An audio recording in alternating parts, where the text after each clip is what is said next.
morning mga kabaryo. So ngayon pupunta ako sa bayan. So ngayon nga ay naghihintay ako ng sasakyan. So bakit nga ba ako pupunta sa bayan? So kanina nga tinawagan ako ng aking kapatid.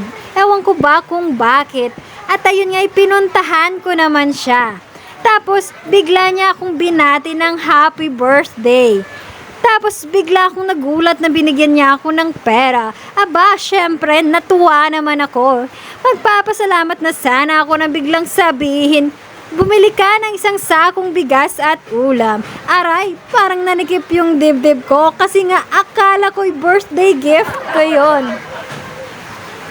So by the way mga kabaryo, nandito na tayo sa Tapas Market at papasok na tayo sa loob. Ayan mga kabaryo, so makikita nyo, maraming mga prutas. Meron ding mga gulay.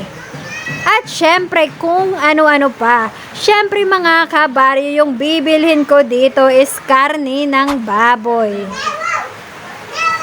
So ayan nga, bumili ako ng 1 kilo ng karne ng baboy.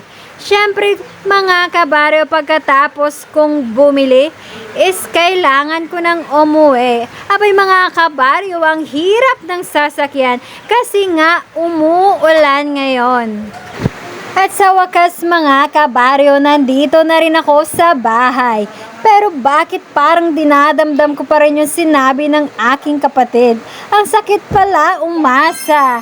Buti na lang nandyan ang aking anak para magpasaya sa aking kaarawan.